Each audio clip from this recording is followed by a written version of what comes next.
नमस्कार दोस्तों, कैसे हैं आप लोग। मैं राज भारद्वाज। आज दोस्तों आपके सामने मैं कोई पोइट्री या कोई शेर व शायरी या कोई कहानी दे के नहीं आया हूँ। आज मैं आपको कुछ बताना चाहता हूँ कि जो मेरी लेखनी थी कि मैंने कहाँ से लिखना शुरू किया। मैं बहुत छोटा था उस समय। तो उस समय मैंने एक शेर सुना था, किसी ने मुझे शायरी सुनाई थी और वो जो शायरी थी वो बचपन की सुनी हुई आज तक मुझे याद है। मुझे ये नहीं पता कि वो किसने लिखी है, उनके राइटर कौन है शायरी के, या उस पर कोई नाम भी नहीं है। तो लेकिन वो एक शायरी ऐसी थी कि जो मेरे दिल में ऐसा घर कर गई कि उसके बाद मुझे लगा कि यार मुझे भी लिखना चाहिए, और वहाँ से मैंने उसको लिखना शुरू किया। तो आज मैं आपको वो सुनाता हूँ। कुछ ऐसा लिखा था, जिन्होंने भी लिखा बहुत ही शानदार और बहुत ही लाजवाब। संगमरमर के महल जहाँ आलिशान थे, संगमरमर के महल जहाँ आलिशान थे, एक दिन देखा वहाँ सैकड़ों शमशान थे।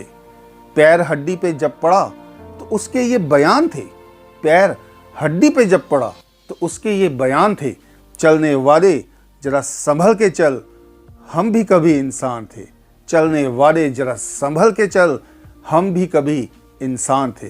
तो दोस्तों ये वो शायरी थी कि जिसको सुनने के बाद मेरे जहन में पता नहीं क्यों ये जो शायरी है मेरे दिल में ऐसी छप गई। कितने सुंदर और कितने खूबसूरत अल्फाजों का उन्होंने इस्तेमाल किया।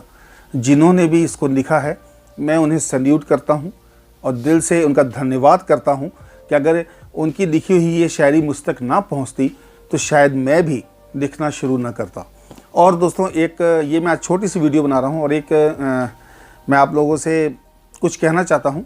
पहले मेरी हफ्ते में 4 वीडियोज़ आती थी, फिर मैंने 3 कर दी और अब मैं अपनी वीडियोस को 2 करने जा रहा हूं। हर मंडे को और फ्राइडे को सुबह 10 बजे मैं अपनी वीडियो अपलोड किया करूंगा, क्योंकि कुछ काम की बहुत ज़्यादा परेशानी है।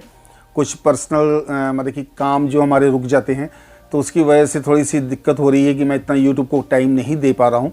क्योंकि एक राइटर को लिखना भी होता है, फिर मैं वीडियो भी खुद ही शूट करता हूँ, एडिट भी मैं खुद करता हूँ।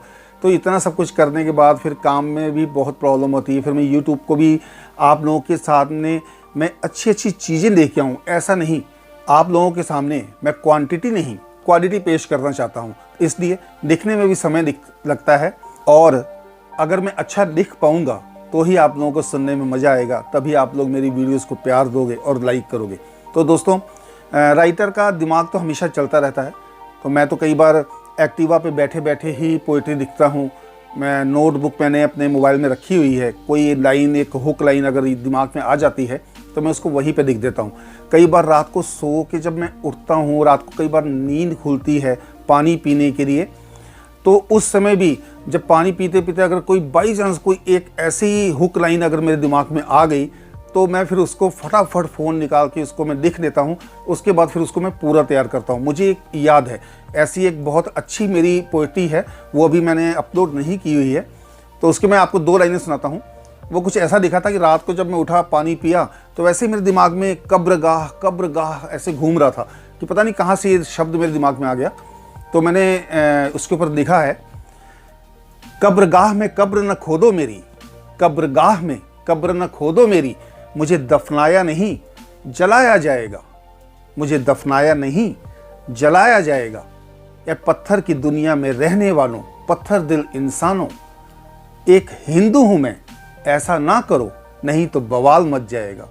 तो ये एक 4 लाइनें मैंने आपको इस पोइट्री में से निकाल के सुनाई हैं कि जो कि मैंने लिखी थी। मेरे एक दिमाग में थॉट आ रहा था कि जो कोविड में हम लोग आम नेचुरल डेथ अगर किसी की होती है, विधि विधान से और हर एक चीज़ों का ख्याल रखते हुए हम लोग संस्कार करते हैं, पूरे क्रियाक्रम करते हैं एक मरे हुए इंसान का।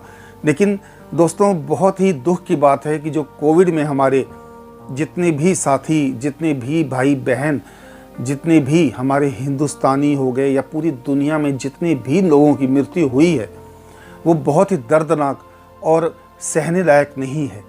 तो मेरे दिमाग में एक चीज़ यही घूम रही थी कि हम लोग इतना सब कुछ करते हैं, हर सब काम विधि से करते हैं, लेकिन जो कोविड में जिनकी मृत्यु हुई है, तो जिनके घर वालों को भी उनकी डेड बॉडी नहीं दी गई, तो उनके संस्कार तो ऐसे ही कर दिए गए, वहाँ पे कुछ भी नहीं हुआ। तो क्या उनको मुक्ति नहीं मिलेगी? ये एक सोचने का विषय है, क्योंकि जब महामारी होती है, कुछ भी ऐसा कुछ होता है, तो हम लोग सब कुछ भूल जाते हैं। याद सिर्फ एक बात रहती है दोस्तों, इंसानियत। इंसानियत बहुत बड़ी चीज़ है। अगर हम किसी मंत्र का उच्चारण सही नहीं कर पा रहे हैं कोई बात नहीं, लेकिन हमारी भावना बहुत अच्छी होनी चाहिए।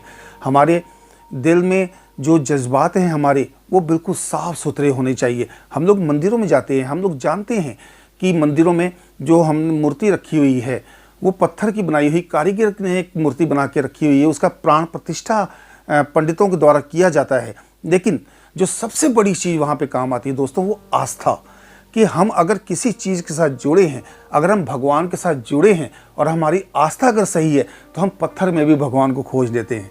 ये हमारी आस्था होती है। तो दोस्तों बहुत बहुत शुक्रिया आप लोगों का मुझे सुनने के लिए। और आगे से मेरी वीडियो मंडे और फ्राइडे को सुबह 10 बजे आया करेगी। उसके बाद जब थोड़ा सा मेरा टाइम ज़्यादा हो जाएगा, मैं निकाल पाऊँगा यूट्यूब के लिए, तो मैं फिर से अपना पुराना जो भी मेरा नियम था उसके हिसाब से मैं यूट्यूब पे वीडियोस डाला करूँगा। बहुत बहुत शुक्रिया दोस्तों।